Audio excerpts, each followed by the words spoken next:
नमस्कार, सुप्रभात। स्वागत है आप सभी का। मैं हूं आपके साथ प्रीति। आइए शुरुआत करते हैं हेडलाइंस के साथ। हैकाथॉन की शर्तों पर सिर्फ एनसीपी और सीपीएम ने भरी हामी। आम आदमी पार्टी और कांग्रेस ने की नियमों में बदलाव की मांग। पारदर्शिता के लिए उम्मीदवारों को बताना होगा आय का स्रोत।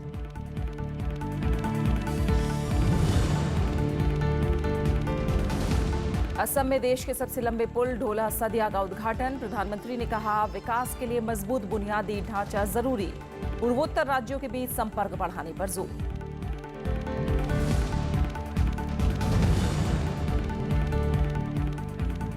अट्ठाईस मई को आएंगे सीबीएसई के 12वीं के नतीजे। जारी रहेगी मॉडरेशन पॉलिसी। मानव संसाधन विकास मंत्री ने कहा, नहीं होगी छात्रों के साथ नाइंसाफी।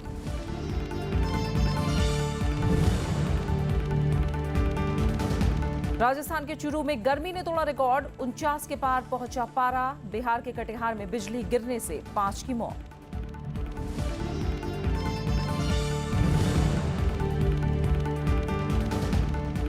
और श्रीलंका में बारिश और बाढ़ से भारी तबाही। अब तक 90 लोगों की मौत, 100 से ज्यादा लापता।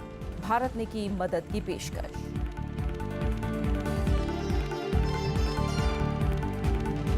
चुनाव आयोग की ओर से पेश की गई ईवीएम चुनौती के लिए एनसीपी के अलावा सीपीएम ने हामी भरी है। एनसीपी की ओर से सांसद वंदना चव्हाण 2 तकनीशियन के साथ हैकाथॉन में जाएंगी।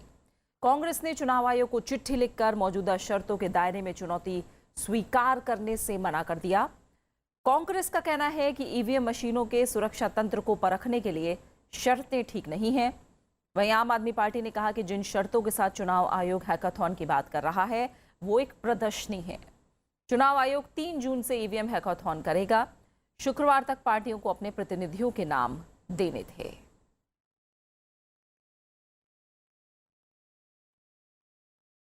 चुनाव लड़ने के लिए उम्मीदवारों को अब अपने साथ पत्नी की संपत्ति के अलावा आय के स्रोत का भी ब्यौरा देना होगा। पहले फॉर्म 26 में उम्मीदवार को अपनी पत्नी और 3 आश्रितों की संपत्ति का ब्यौरा देना होता था। चुनाव आयोग ने सुप्रीम कोर्ट में हलफनामा देकर कहा था कि वोटरों को उम्मीदवार और उसके परिवार की आय के स्रोत जानने का अधिकार है।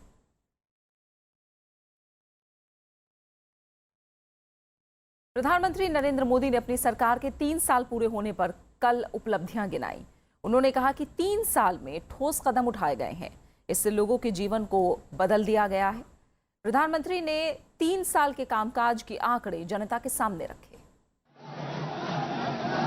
केंद्र की एनडीए सरकार के 3 साल पूरे होने पर बीजेपी जश्न मना रही है।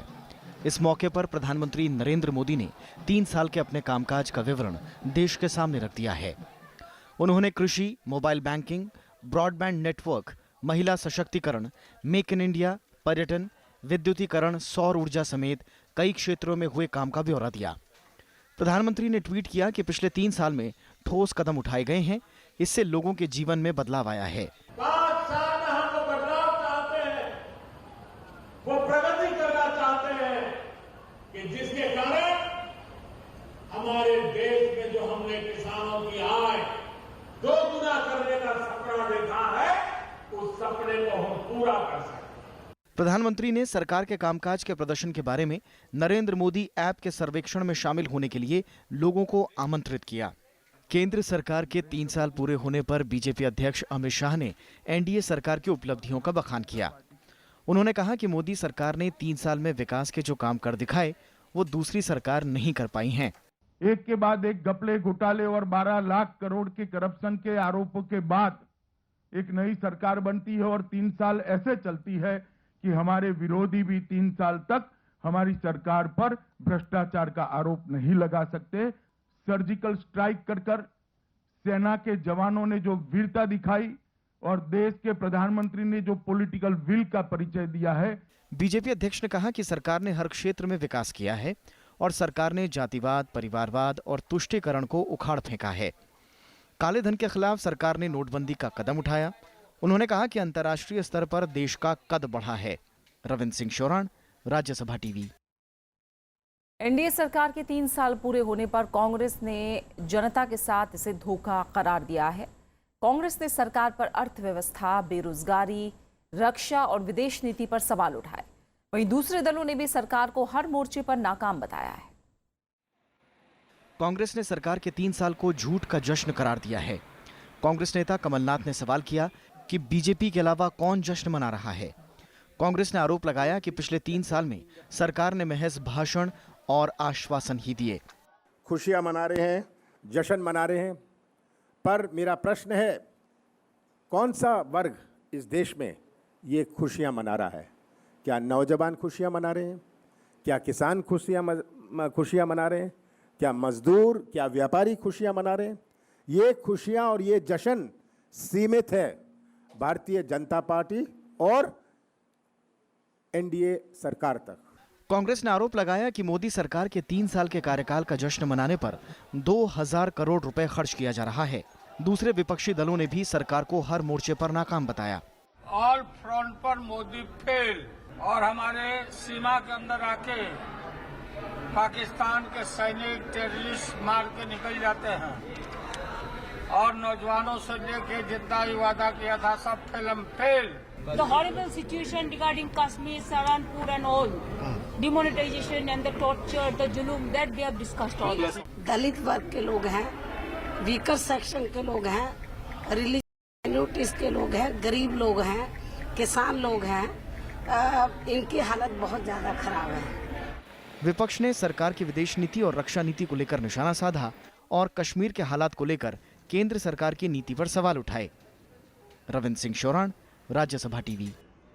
बिहार के मुख्यमंत्री नीतीश कुमार के विपक्षी दलों की बैठक में ना शामिल होने को लेकर उन्होंने सफाई दी है।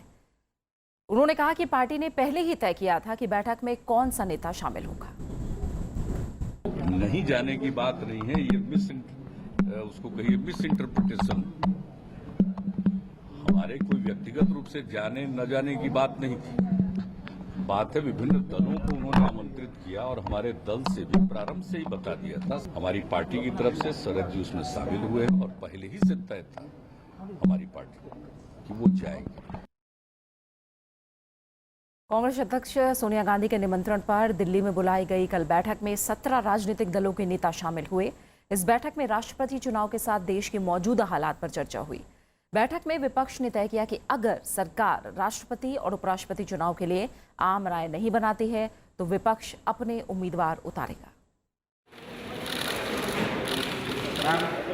कांग्रेस अध्यक्ष सोनिया गांधी ने केंद्र सरकार के 3 साल पूरे होने के दिन को विपक्षी एकजुटता के लिए चुना। उनकी दावत पर टीएमसी प्रमुख ममता बनर्जी के अलावा Samajwadi party, NCP, BSP, JDU, RJD, DMK, national conference और वाम दलों के प्रतिनिधि शिरकत करने पहुंचे। इस दौरान राष्ट्रपति चुनाव के अलावा केंद्र सरकार की नीतियों के खिलाफ रणनीति बनाने पर भी चर्चा हुई। If acceptable consensual candidates do not emerge, then we, that means the opposition parties, shall decide to field such persons who shall steadfastly defend the constitutional values of our republic. हमारा मकसद है कि इस पद पर संविधान की रक्षा करने वाला आदमी बैठे। चाहते हैं कि सरकारी पक्ष से ये प्रस्ताव आए, नहीं आया तो फिर हम लोग तय किया है कि फिर ये देश की जिस तरह की हालात है उसमें राजनीतिक लड़ाई के लिए हम लोग अपना प्रत्याशी खड़ा करेंगे। इस बैठक के जरिए विपक्ष ने एकजुटता का संदेश दिया। साथ ही कश्मीर समस्या, सहारनपुर हिंसा और नोटबंदी के बाद के हालात समेत तमाम मुद्दों पर भी बातचीत हुई। ऑल फ्रंट पर मोदी फेल। एक चीज में सफल हुए मोदी कि आज़ादी के बाद मोदी के शासन में पाकिस्तान का झंडा लहर रहा है। जम्मू और कश्मीर में पाकिस्तान का झंडा, और हमारे सीमा के अंदर आके पाकिस्तान के सैनिक टेररिस्ट मार के निकल जाते हैं और नौजवानों से लेके जितना भी वादा किया था सब फिल्म फेल। दरअसल लोकसभा चुनाव में अब 2 साल का समय बचा है। राष्ट्रपति प्रणब मुखर्जी का कार्यकाल इसी साल जुलाई में पूरा हो रहा है। राष्ट्रपति चुनाव के बहाने विपक्ष जनता के बीच अपनी मजबूत छवि पेश करना चाहता है। कांग्रेस अध्यक्ष सोनिया गांधी की ओर से विपक्षी दलों को भोज के लिए बुलाया गया और भोज के लिए वही दिन तय किया गया जब केंद्र की एनडीए सरकार अपने 3 साल का जश्न मना रही है। तो संदेश साफ है कि 2019 के लोकसभा चुनाव के लिए विपक्षी दलों को एक तरह से गोलबंद किया जा सके। संसद भवन से कैमरामैन अनिर्बन के साथ पंचानन मिश्रा, राज्यसभा टीवी। असम और अरुणाचल को जोड़ने वाला सबसे बड़ा नदी पुल कल शुरू हो गया। इससे दोनों राज्यों के बीच सफर का समय महज 1 घंटा रह गया है। प्रधानमंत्री नरेंद्र मोदी ने पुल का नाम संगीतकार भूपेन हजारिका के नाम पर रखने का ऐलान किया है। यह है देश का सबसे लंबा नदी। प्रधानमंत्री नरेंद्र मोदी ने शुक्रवार को तिनसुकिया जिले में ढोला सदिया पुल का उद्घाटन किया। प्रधानमंत्री ने इसे देश की ढांचागत परियोजनाओं में ऐतिहासिक क्षण करार दिया। स्थायी रूप से विकास को गति देनी है तो इंफ्रास्ट्रक्चर ये पहली आवश्यकता होती है। फिजिकल इंफ्रास्ट्रक्चर, सोशल इंफ्रास्ट्रक्चर, ये 2 पटरी पर संतुलित विकास संभव होता है। ब्रह्मपुत्र की सहायक लोहित नदी पर बने 3 लेन के इस पुल की लंबाई 9.15 किलोमीटर है। यह पुल असम के ढोला को अरुणाचल के सदिया से जोड़ता है।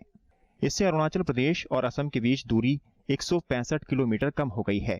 दोनों राज्यों के बीच सफर में अब 6 घंटे के बजाय महज 1 घंटा लगेगा। सामरिक लिहाज से यह महासेतु अहम है। सेना के 60 टन वजनी टैंक यहां से गुजर सकते हैं। अरुणाचल से लगी चीन सीमा तक पहुंचने में 3 से 4 घंटे कम लगेंगे। अगर हम इस क्षेत्र को एक विश्व स्तरीय इंफ्रास्ट्रक्चर के नमूने के रूप में तैयार करें तो पूरे साउथ ईस्ट एशिया उसकी इकोनॉमी के केंद्र बिंदु में भारत का यह भूभाग बहुत बड़ी अहम भूमिका अदा कर सकता है। पुल का निर्माण साल 2011 में शुरू हुआ था। इसे बनाने में 2000 करोड़ रुपए से ज्यादा खर्च आया। इलाके में अब तक नदी सिर्फ नाव से पार की जा सकती थी, वो भी 1 दिन के समय में। मॉनसून के वक्त नाव से नदी पार करना असंभव सा था। प्रधानमंत्री ने राज्य में भारतीय कृषि अनुसंधान संस्थान और एम्स की नींव भी रखी। Bureau report, Rajya Sabha TV. राष्ट्रपति प्रणब मुखर्जी ने शुक्रवार को मन की बात कार्यक्रम और प्रधानमंत्री के 3 साल के कामकाज पर लिखी गई 2 किताबों का विमोचन किया। इस मौके पर राष्ट्रपति ने कहा कि सरकार ने इन 3 साल में कई युगांतकारी फैसले लिए हैं। कार्यक्रम में उपराष्ट्रपति मोहम्मद हामिद अंसारी, लोकसभा स्पीकर सुमित्रा महाजन और रक्षा मंत्री अरुण जेटली ने भी शिरकत की। राष्ट्रपति भवन में शुक्रवार को 2 पुस्तकों का विमोचन किया गया। इस मौके पर राष्ट्रपति ने एनडीए सरकार के 3 साल पूरे होने पर प्रधानमंत्री नरेंद्र मोदी को बधाई दी। उन्होंने कहा कि सरकार के फैसलों ने अर्थव्यवस्था को एक नई दिशा दी है। Prime minister has given a new direction, no doubt. Various initiatives which he has taken, some of the decisions are no doubt epoch-making decisions. And people of India will get the opportunity through the compilation of his Mann Ki Baat. कार्यक्रम में उपराष्ट्रपति मोहम्मद हामिद अंसारी ने राजनीति में भाषा शैली के सही इस्तेमाल पर जोर दिया। उन्होंने कहा कि प्रधानमंत्री ने लोगों तक अपनी बात पहुंचाने के लिए संचार माध्यमों का एक अच्छा इस्तेमाल किया है। The 2 books before us capture important facets of an important personality of our times. Given its sophisticated, multi-level dissemination and its large potential audience, Man Ki Baat is an ingenious and influential communication platform created by Prime Minister Narendra Modi ji. It takes a traditional medium like the radio and marries it to the entire spectrum. पुस्तकों का अनावरण करने के बाद Lok Sabha speaker Sumitra Mahajan ने कहा कि प्रधानमंत्री नरेंद्र मोदी की संवाद शैली ने देश के लोगों को सरकार के साथ सफलता से जोड़ा। मुझे विश्वास है कहीं ना कहीं अभी तक हम जो चले तो है विकास के राह में, ये नहीं कहती किसी ने कुछ नहीं किया, मगर जो कुछ कोई कर रहा था उसमें एक strongly we the people of India को समाहित करते हुए जो काम हो रहा है उसको मैं सलाम करती हूं। मौजूदा सरकार मजबूत कम्युनिकेशन के जरिए सरकार अपने राजनीतिक उद्देश्यों को पूरा करती रही है। मन की बात कार्यक्रम इसी रणनीति का हिस्सा है। अखिलेश सुमन, राज्यसभा टीवी। उत्तर प्रदेश सरकार ने कांग्रेस उपाध्यक्ष राहुल गांधी को सहारनपुर जाने की अनुमति देने से इनकार कर दिया है। इधर यूपी सरकार ने कहा है कि सहारनपुर हिंसा सुनियोजित साजिश का परिणाम है। इस बीच सुप्रीम कोर्ट ने सहारनपुर हिंसा की एसआईटी जांच की मांग को लेकर दायर याचिका पर तुरंत सुनवाई से इनकार कर दिया है। सहारनपुर जिला प्रशासन ने कांग्रेस उपाध्यक्ष राहुल गांधी को शब्बीरपुर जाने की अनुमति देने से इनकार कर दिया है। कांग्रेस उपाध्यक्ष का शनिवार को शब्बीरपुर गांव में जातीय हिंसा के पीड़ितों से मिलने का कार्यक्रम था। इधर प्रदेश सरकार ने कहा है कि सहारनपुर हिंसा सुनियोजित षड्यंत्र का परिणाम है। इससे पहले राज्य के प्रमुख गृह सचिव मणि प्रसाद मिश्रा ने गुरुवार को दावा किया था कि दंगा फैलाने में बाहरी उपद्रवियों का हाथ है। सहारनपुर के अंदर एक कॉन्स्पिरेसी के तहत वातावरण को दूषित करने का प्रयास किया गया था और जो कॉन्स्पिरेटर थे उनके चेहरे से भी बहुत जल्दी हम लोग नकाब उतारेंगे। एक योजनाबद्ध तरीके से, क्योंकि 2 महीने का जो कार्यकाल है सरकार का, उसको विरोधी पचा नहीं पा रहे हैं और इस कारण से हर दिन एक नया षड्यंत्र करने की कोशिश करते हैं। इस बीच सुप्रीम कोर्ट ने सहारनपुर हिंसा से जुड़ी याचिका पर तुरंत सुनवाई करने से इनकार कर दिया है। सुप्रीम कोर्ट ने कहा है कि विशेष जांच दल के गठन से जुड़ी इस याचिका पर अदालत के ग्रीष्मकालीन अवकाश के बाद ही सुनवाई हो सकती है। इधर विपक्ष ने जातीय हिंसा और प्रदेश की बिगड़ती कानून व्यवस्था के लिए फिर से सरकार की क्षमता पर सवाल उठाए हैं। बार बार इनके नेता लोग कहते हैं विरासत में मिला है, विरासत में मिला है तो नीचे उतर आओ। जब तुमसे नहीं संभाला जा रहा है तो इस बार बार ये कह के तो इससे निजात नहीं मिल सकती ना। दलितों के साथ घर जलाए गए और झगड़ा हुआ, फिर उसने जातीय संघर्ष का रूप ले लिया और इस देश में, प्रदेश में और देश में अगर ये चीज़ फैल जाती है तो फिर कोई नियंत्रित नहीं कर सकता। सब लोग बराबरी और सम्मान से जीना चाहते हैं, ये वो सम्मान प्रदान नहीं करना चाहते हैं, वो संवैधानिक अधिकार देना नहीं चाहते हैं। उसकी वजह से इस तरह का टकराव पैदा हुआ और मैं कहूंगा कि भारतीय जनता पार्टी की सरकार पूरी तौर से जिम्मेदार है।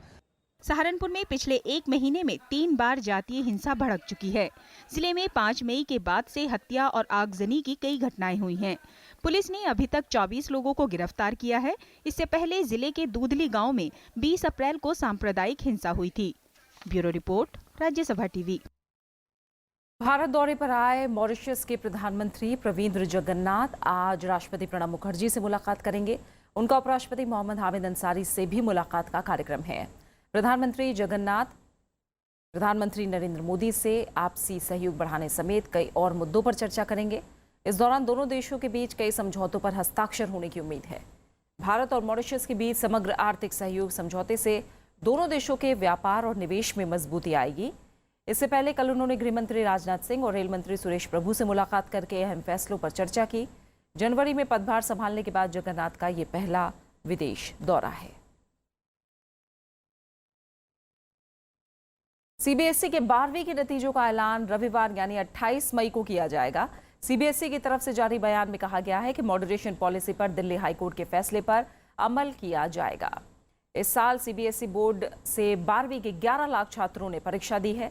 ऐसे में उच्च शिक्षा संस्थानों में दाखिले के लिए परिणाम आने का इंतजार कर रहे छात्रों को भी राहत मिलेगी। मानव संसाधन विकास मंत्री प्रकाश जावड़ेकर ने छात्रों को भरोसा दिलाया कि किसी भी छात्र के साथ नाइंसाफी नहीं होगी। इस साल से सीबीएसई ने छात्रों को नंबर बढ़ाकर देने की पॉलिसी यानी मॉडरेशन पॉलिसी को खत्म करने का फैसला लिया था। सीबीएसई के इस फैसले को दिल्ली हाईकोर्ट में चुनौती दी गई थी, जिस पर दिल्ली हाईकोर्ट ने याचिकाकर्ता के हक में फैसला सुनाया था। हाईकोर्ट ने सीबीएसई से मॉडरेशन पॉलिसी को जारी रखने का निर्देश दिया था।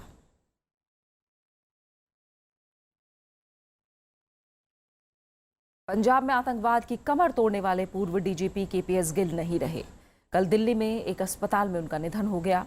प्रधानमंत्री नरेंद्र मोदी ने श्रद्धांजलि देते हुए कहा है कि केपीएस गिल को सुरक्षा क्षेत्र में उनके योगदान के लिए याद किया जाएगा। 82 साल के केपीएस गिल किडनी की बीमारी से पीड़ित थे। उन्होंने दिल्ली के गंगाराम अस्पताल में अंतिम सांस ली। 80 के दशक में जब पूरा पंजाब आतंकवाद की आग में झुलस रहा था, तब पंजाब के इस पूर्व डीजीपी ने आतंकवादियों से काफ़ी सख्ती से निपटे और राज्य से आतंकवाद का सफाया किया।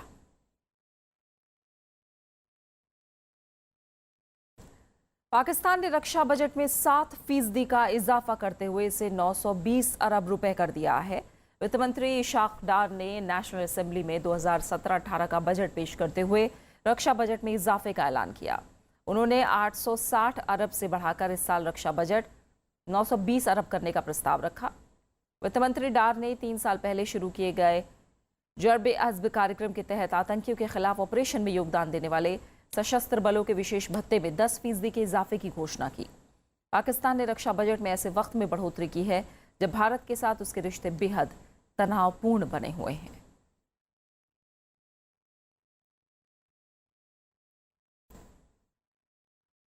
श्रीलंका में मूसलाधार बारिश के बाद आई बाढ़ ने भारी तबाही मचाई है।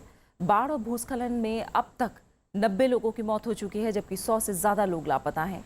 आपदा प्रबंधन केंद्र के मुताबिक श्रीलंका के कई भाग कल से हो रही भारी बारिश जारी है।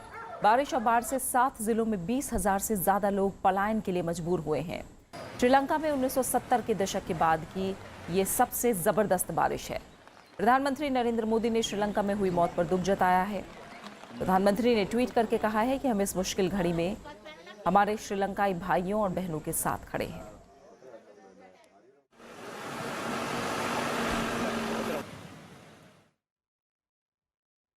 वहीं देश में मौसम की बात करें तो उत्तर से लेकर दक्षिण और पूरब से लेकर पश्चिम तक देश के ज्यादातर इलाकों में भीषण गर्मी है। राजस्थान के चूरू में अधिकतम तापमान 49 डिग्री सेल्सियस तक पहुंच गया। राजधानी दिल्ली में पारा 45 डिग्री सेल्सियस तक दर्ज किया गया। उत्तर प्रदेश के इलाहाबाद में 46.3 डिग्री तक पारा रहा। हरियाणा में भी गर्मी का कहर जारी है। पारा 47.1 तक पहुंचा है। पंजाब, चंडीगढ़, ओडिशा में भी पारा 40 के पार दर्ज किया गया। दक्षिण भारत में गर्मी कहर बरपा रही है। आदिलाबाद में पारा 44.2 डिग्री तक पहुंच गया है। वहीं बिहार के कटिहार में बिजली गिरने से 5 लोगों की मौत हो गई। हिमाचल प्रदेश में मौसम का मिजाज बदला है। ज्यादातर जगहों पर तेज बारिश और ओलावृष्टि हुई, जिससे बागवानों और किसानों को काफी नुकसान हुआ है। मौसम विभाग के मुताबिक मानसून तय समय से पहले दस्तक दे सकता है।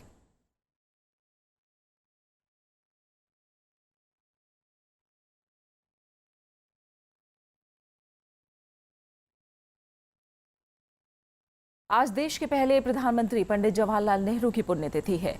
आजादी के आंदोलन में महत्वपूर्ण भूमिका निभाने वाले नेहरू ने भारत के मौजूदा स्वरूप की बुनियाद रखी थी। बच्चे उन्हें चाचा नेहरू पुकारते थे। पंडित जवाहरलाल नेहरू ने देश के भावी सामाजिक स्वरूप का खाका खींचा। दुनिया में भारत को जिन मूल्यों और आदर्शों के लिए जाना जाता है, उन्हें इस मुकाम तक पहुंचाने में पंडित जवाहरलाल नेहरू की अहम भूमिका रही। 1918 में सक्रिय राजनीति में आए पंडित नेहरू ने 1920 के असहयोग आंदोलन में भाग लिया। इसी दौरान वो पहली बार जेल भी गए। महात्मा गांधी ने उन्हें आगे बढ़ने के लिए प्रेरित किया। 1929 में नेहरू कांग्रेस के ऐतिहासिक लाहौर अधिवेशन के अध्यक्ष चुने गए। इस अधिवेशन में उन्होंने भारत की राजनीतिक लक्ष्य के रूप में संपूर्ण स्वराज्य की घोषणा की। 15 अगस्त 1947 को जब देश आजाद हुआ, तब भारत की अर्थव्यवस्था महज 2.7 लाख करोड़ रुपए थी। उस वक्त देश को विकास के रास्ते पर आगे बढ़ाने की चुनौती थी, जिसे नेहरू ने स्वीकार किया और पहले प्रधानमंत्री के तौर पर देश की बागडोर संभाली।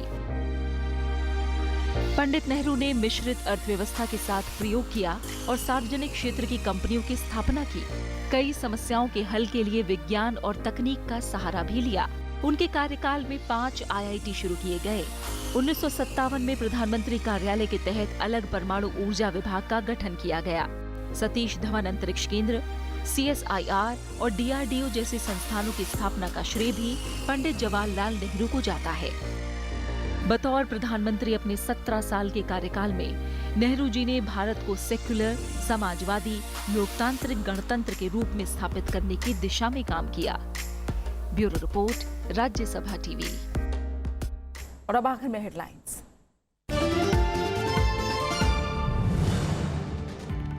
हैकाथॉन की शर्तों पर सिर्फ एनसीपी और सीपीएम ने भरी हामी। आम आदमी पार्टी और कांग्रेस ने की नियमों में बदलाव की मांग। पारदर्शिता के लिए उम्मीदवारों को बताना होगा आय का स्रोत।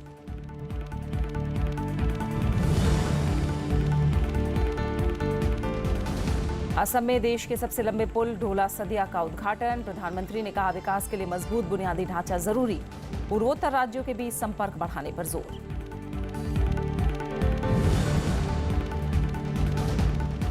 अट्ठाईस मई को आएंगे सीबीएसई के 12वीं के नतीजे, जारी रहेगी मॉडरेशन पॉलिसी।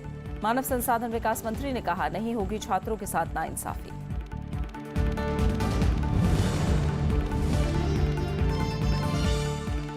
राजस्थान के चूरू में गर्मी ने तोड़ा रिकॉर्ड, 49 के पार पहुंचा पारा। बिहार के कटिहार में बिजली गिरने से 5 की मौत।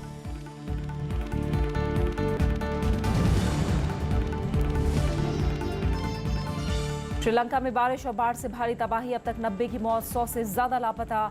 भारत ने की मदद की पेशकश।